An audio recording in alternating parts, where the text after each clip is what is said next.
Facts on Drugs by Carmen Mistretta.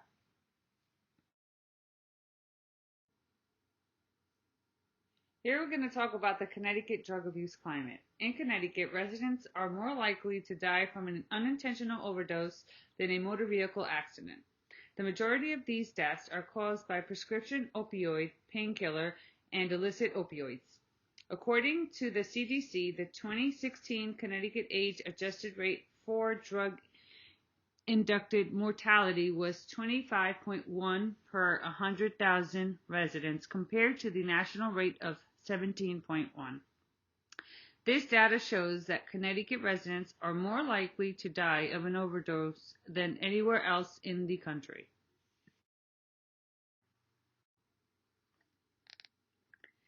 Below are two of the drugs that has caused the most overdoses in the state of Connecticut.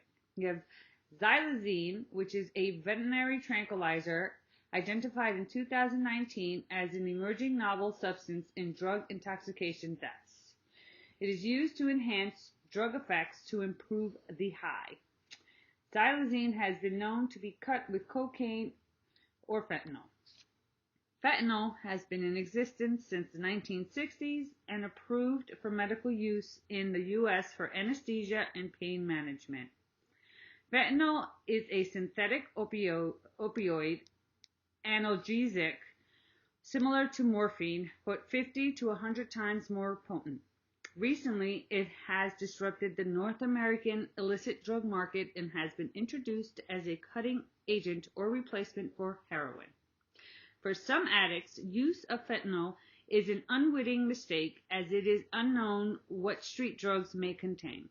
For others, it is an intentional decision made while seeking a better/stronger high.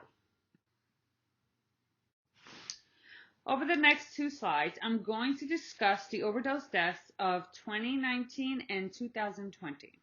For the period of January 1st, 2019 to December 2019, there were 1,200 confirmed unintentional overdose deaths in Connecticut, which is an increase of 18% from 2018. For the first time, combinations of xylazine and fentanyl were involved in 70 drug overdoses. On average, fentanyl or fentanyl analogs were involved in 82% of all overdose deaths in 2019. Non-Hispanic white males had the highest rate of mortality. 94% of deaths involved in opioid, which is i.e. fentanyl, heroin, or a prescription opioid pain reliever. 82% of deaths involve fentanyl as the cause of death. Amphetamine, methamphetamine, 25%, oxycodone, 48%, and cocaine, 43% involved deaths increased in 2019 compared to 2018. For the period of January 1st, 2020 to mid-December 2020, there were 1,259 confirmed drug overdose deaths and 276 pending toxicology analysis. Fentanyl overdose continued to be high in 2020. There were a 12.9% increase in drug overdose deaths by November 2020 compared to 2019. Xylazine fentanyl combination continues to be an issue, resulting in 127 deaths. On average, fentanyl or fentanyl analogs continue to be a problem and were involved in 85.4% of overdose deaths in 2020. Over the next few slides, we have the prevention and reduction strategy from the Department of Public Health. They create awareness in communities by providing education on the use of opioids and harm reduction choices. They educate about naloxone, the life-saving drug that reverses opioid overdoses. They share options for safe disposal of unused medications and the sites of local drug collection boxes. They maximize use of prescription monitoring programs and enhance and promote medication for opioid use disorder programs.